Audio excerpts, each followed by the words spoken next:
This is Nightly Business Report with Tyler Matheson and Susie Gehring. The big exit. Did the Federal Reserve offer any hints as to how and when it plans to hike interest rates and exit this historic era of loose monetary policy? Wheeling and dealing, Sun Valley style. It's where mega deals get done, and this year is turning out to be no different. And money matters. Do teenagers have the know-how to make sound financial decisions? The results of a first-of-its-kind study. We have all that and more tonight on Nightly Business Report for Wednesday, July 9th. Good evening, everyone, and welcome. When the Federal Reserve speaks, Wall Street listens, and today's release of minutes from the Federal Reserve's latest policy meeting, along with an encouraging start to earnings season, when Alcoa reported profits yesterday, well, they combine to help send stocks higher for the first time in 3 sessions.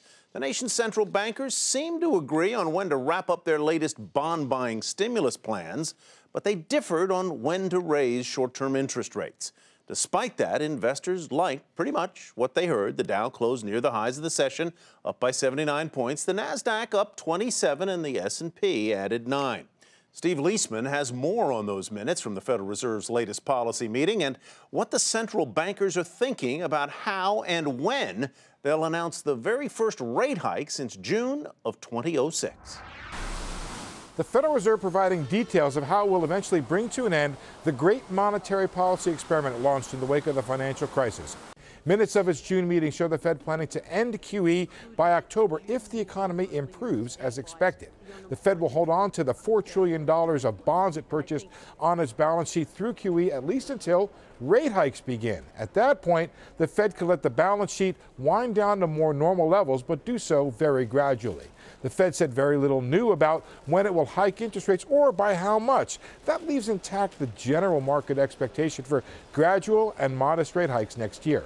The market liked what it heard, particularly about the Fed's gradual approach to tightening policy over time. There is disagreement on the central bank. Some on the Fed believe the job market is tight already, risking inflation sooner than expected.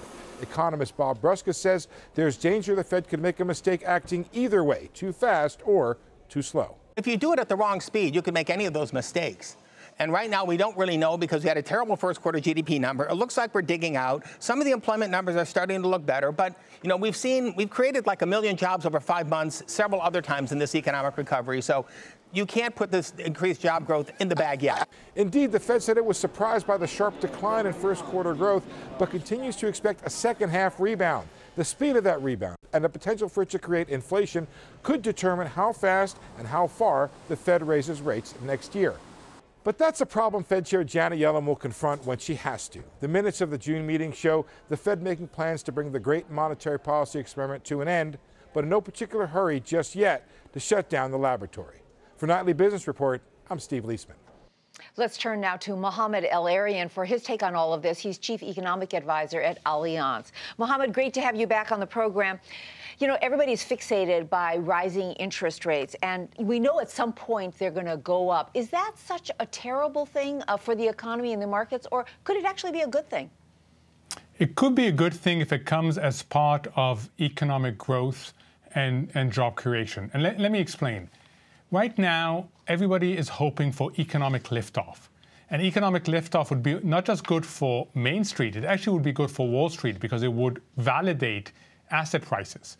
Once that happens, the Fed will start to move. So the expectation is the Fed will probably start hiking towards the middle of next year, but it will be a very gradual hike, and it will stop below the levels that have prevailed historically. So, Mohamed, what if economic liftoff doesn't happen and you've got asset prices, as the New York Times pointed out in a front-page story yesterday, elevated in many, many categories, from equities to farmland to commodities and so forth? What happens if there is no economic liftoff? That's the big risk, right? The Fed has the following trade-off. We're willing, the Fed says, to underwrite future financial instability as long as we get economic liftoff.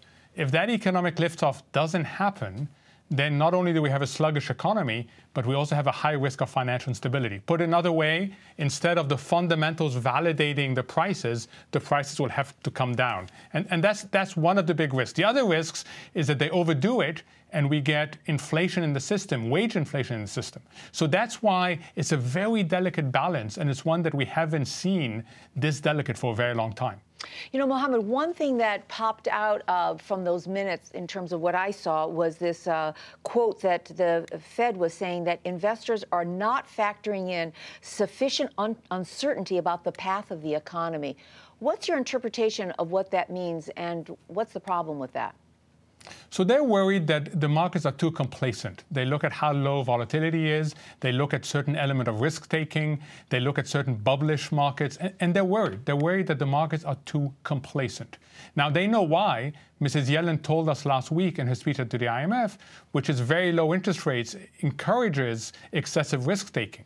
So they're worried. They're hoping that they can signal the market, nudge the market into being a little bit less complacent.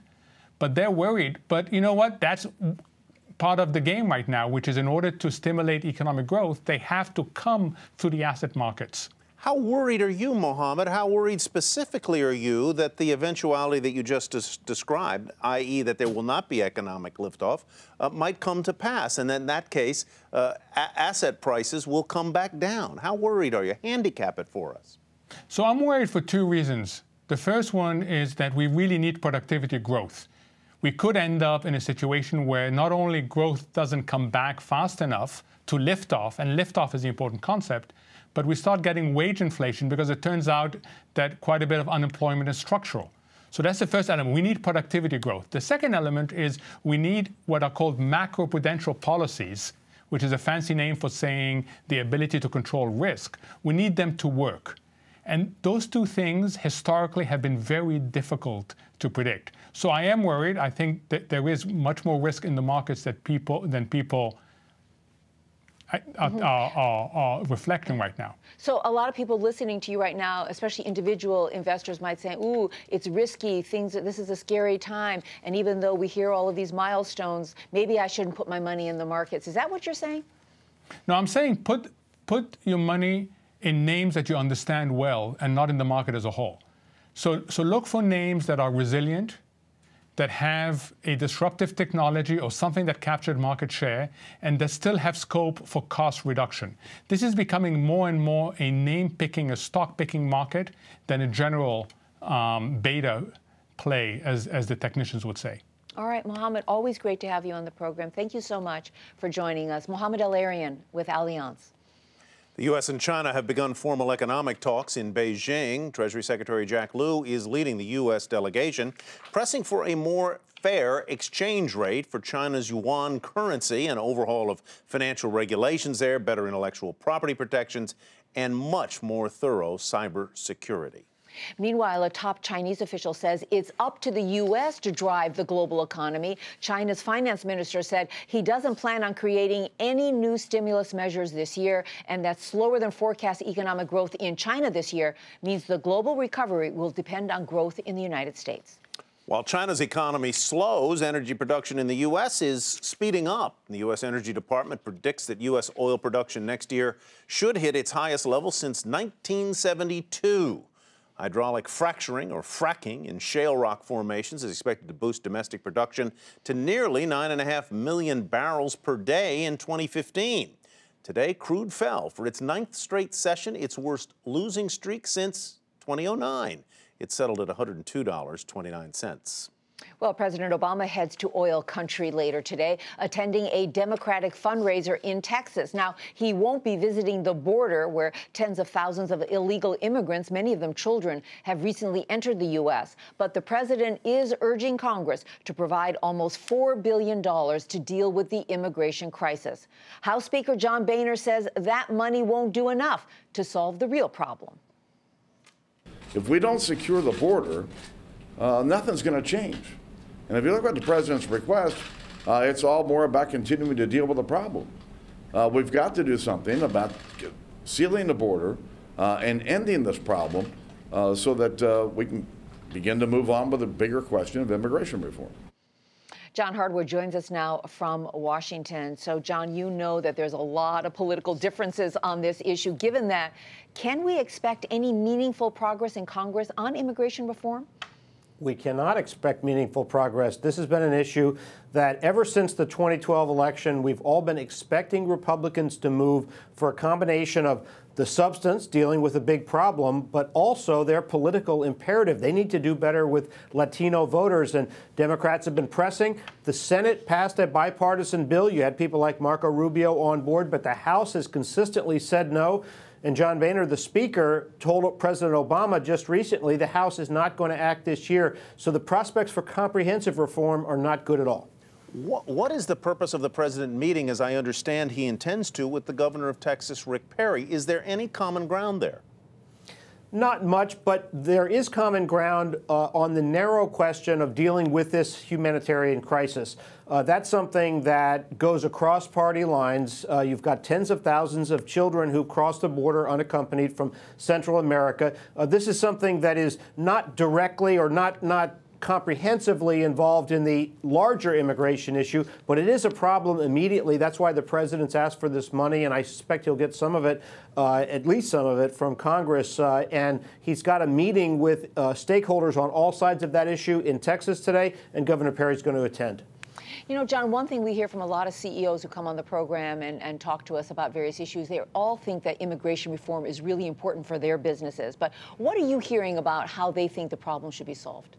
Well, today we just heard from the U.S. Chamber of Commerce, which had what it called a day of action to press Congress to act. This is an issue on which the Chamber is at odds with the House Republicans. The House Republicans don't want to take it up. The Chamber said we must take it up. Businesses want certainty. They're dealing with a lot of people whose citizenship or legal status is uncertain to them. And so the combination of ensuring a steady flow of labor, both high-skilled and not high-skilled, and also eliminating that legal vulnerability for them is very important. It hasn't been enough to break through in the House, though.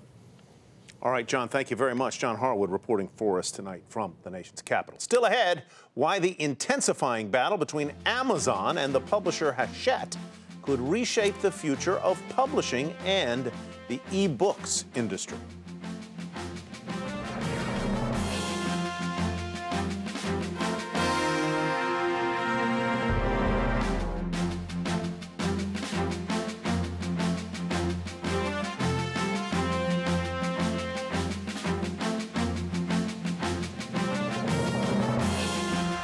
The town of Sun Valley, a beautiful place in Idaho, is known for two things: exclusive Black Diamond ski runs in the winter and the parade of media moguls looking to strike deals at an exclusive annual summer conference. Kayla Tausche is in Sun Valley along with all those movers and shakers, and she has more.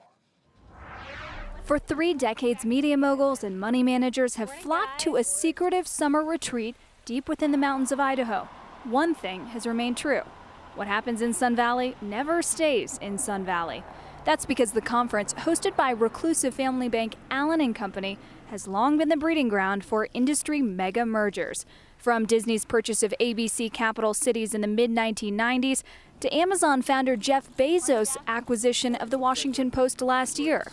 Despite hot current events in tech and media like government surveillance, the Supreme Court's ruling on Aereo, and who ultimately foots the bill for data streaming, the talk of the town here in Sun Valley is all deals. Conference goers often mingling late into the night at the bar inside Sun Valley's namesake lodge. Discovery Communications CEO David Zaslav says recently proposed mega mergers between AT&T and DirecTV, as well as Comcast and Time Warner Cable, will have broad implications on the market. Right now we have more people buying our content because we're not selling to just distributors. We're also selling our content in the SVOD market to Netflix, to Amazon, to a number of other players.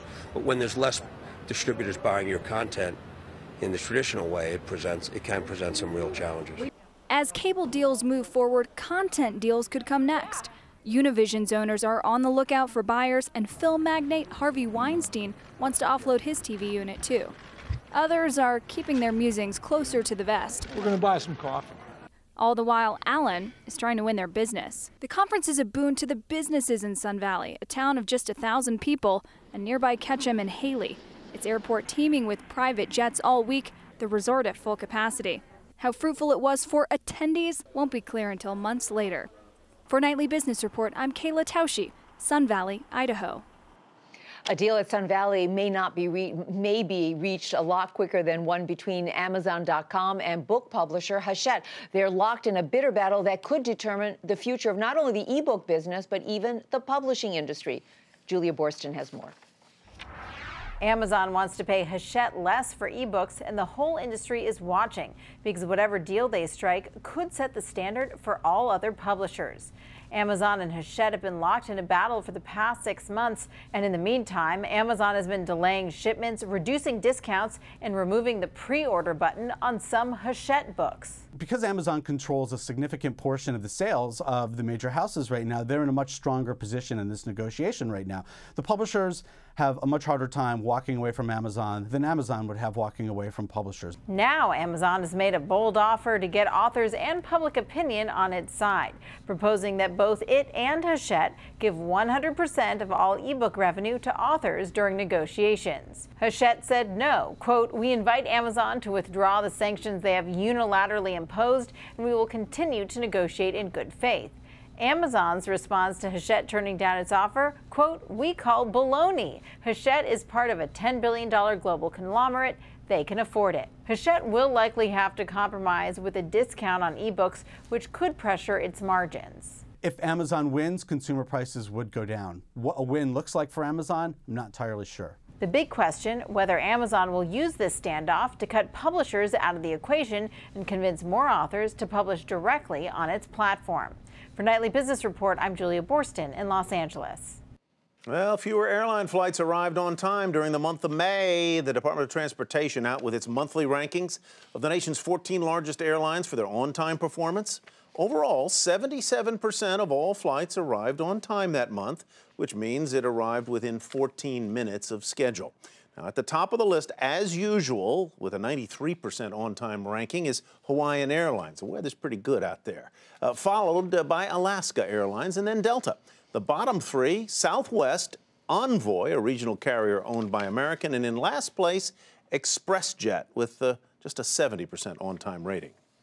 Shares of American Airlines took off today, and that's where we begin tonight's market focus. The carrier raised its growth forecast for the second quarter. It also affirmed its capacity outlook for the full year and said its traffic in June was up compared to last year. After the closing bell, United Continental said a key revenue measure rose more than expected in the second quarter, so that sent shares of United up as much as 6.5% in after-hours trading. It closed the regular session at $40.07. And American rose more than 4% to finish the day at just about $42 a share. Boeing lands a $56 billion order from Dubai's Emirates airline. It finalized its order to buy 150 of Boeing's 777X jets. It made the commitment to buy the planes last year, just weeks after scrapping an order with Boeing's rival Airbus. Now, the deal includes purchase rights for an additional 50 planes, which, if it's used, could increase the value of the sale to about $75 billion. Shares of Boeing were unchanged to $126.79. A legal victory for Pfizer today. A long-running shareholder class action lawsuit was dismissed. The suit, which dates back to the year 2004, accused the drug maker of misleading investors about the safety of its Celebrex and Bextra pain-relieving drugs, alleging that the company had hid test results showing that the drugs cause cardiovascular risks. But despite the good news, shares fell slightly to $30 and change. Shares of Celgene were up in today's session, despite news that its arthritis drug missed its target in a late-stage trial. The company did say it would continue the study unchanged based on a recommendation by an independent data monitoring committee. Also, Bernstein the analyst there remains positive on the stock's outlook, and Celgene rose 2% to $87.52. Allergan CEO says he's looking at potential sizable acquisitions. This as he seeks to repel a $53 billion hostile offer from Valeant Pharmaceuticals. The Botox maker's chief says he's always looking at potential targets and pointed to about $14 billion in the company's free cash flow. He's been trying to convince shareholders that the future value of Allergan will exceed the offer price. Shares there off a fraction today, 165.20 was the close. And shares of 77 Energy popped after hours on news that activist investor Carl Icahn took a nearly 10% stake in the company. The stock was up about 5% initially after hours. During the regular session, shares were down 2% to $24.62. A new battlefront at the grocery store, farm-to-table foods. This is the latest trend to satisfy consumer tastes for healthier, more natural foods.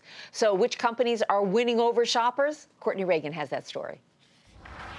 Everybody eats, but what we eat and when we eat is shifting. And that's keeping grocers on their toes when it comes to offering the right products at the right price. The consumer's moving from one desire after another. The food retailer has got to be prepared to move very quickly as those demands from that customer happen or change. They've got to be able to react quickly and get the products and the services necessary to keep up with it. Organic, gluten-free, non-GMO, less sodium and protein packed. Consumers' craving for healthy has shaken up the snack food aisle and helped some companies stand out. Diamond Foods, maker of protein-packed nut mixes like Emerald Brand and Diamond of California, saw its snack segment revenues grow almost 10% last quarter. Diamond's Kettle brand chips also land on many top health snack lists. Hain Celestial, Boulder Brands, and Annie's are other players offering organic, gluten-free foods that RBC Capital Markets analyst David Palmer counts as winners. The natural and organic space is on fire. There's never been a better time to be in business in natural and organic from a demand perspective. Over the last several years, consumers have shifted from 3 standard meals per day to smaller, more frequent meals, and that's fueling sales of snack foods. But the key millennial demographic is particularly interested in fresh, healthy, farm-to-table options, and that's spurring more trips to local supermarket chains like this one, rather than national grocers. Straight from the farm food options are paramount for grocery store profits. Consumers are willing to pay a premium, but only to a point. According to a PwC report, 67% of consumers say competitive prices are still a factor when it comes to where to shop, with 47% seeking out farmers market options within the store. Kroger leads the grocery pack when it comes to checking off the requirements on shoppers' lists.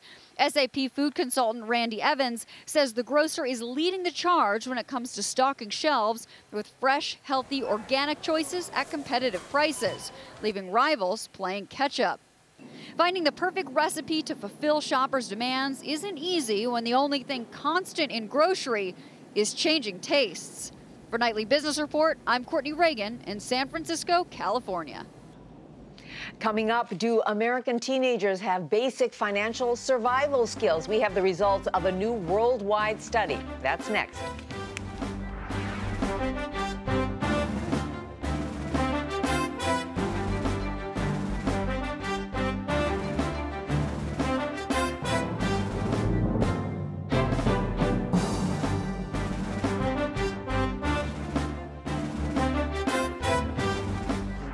A little bit of good news in the uneven recovery in housing. Applications for new mortgages up 2% last week, even as rates held steady at about 4% on a 30-year conventional fixed-rate loan.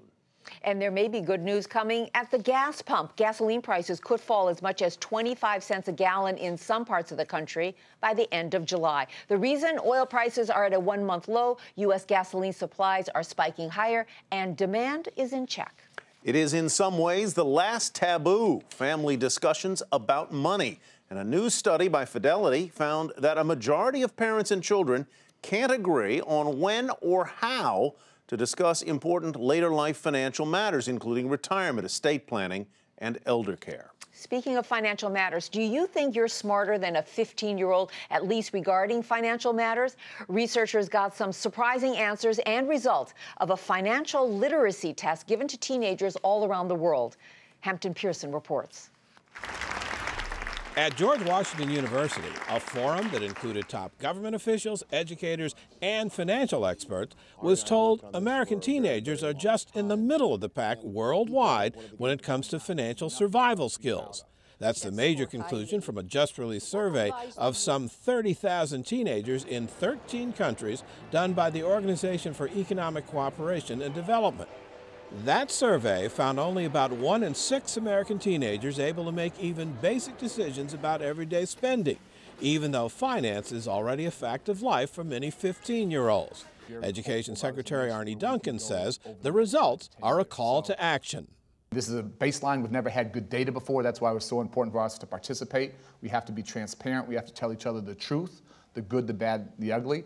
The survey was more about financial judgment than math skills, so we put some of those questions asked of 15-year-olds to adults. Claire and her friends are renting a house. They have all been working for 2 months. They do not have any savings. They make this to-do list. B, pay rent. Last year, Steve's motorbike was insured with the Pensura Insurance Company. E would be the final answer. While the adults in our informal survey answered the questions correctly, each had different perspectives on why so many 15-year-olds have financial literacy problems. Honestly, I'm not all that surprised because I feel like our education system doesn't really teach a lot of hands-on practical skills. I think perhaps it's having money of your own in terms of knowing how you need to allocate your money in terms of priorities. If other people are buying things for you, I mean, even if the money is given to you, if that's all the money you're going to get, I think you'll value what you do with it a little bit more. People are exposed to more financial products and choices at a much earlier age. But when it comes to financial literacy, young people in particular are still playing catch-up. For Nightly Business Report, I'm Hampton Pearson in Washington. A lot of those questions, I saw some of them, were pretty convoluted, so that's one factor. But I know what the solution is. What is that? The homework assignment is watch Nightly Business Report or CNBC every night. That sounds like a good idea. Susie, thank you. That's Nightly Business Report for tonight. Thanks for joining us. I'm Susie Garrow. And thanks for me as well. I'm Tyler Mathisen. Have a great evening, everybody, and we'll hope to see you back here tomorrow night.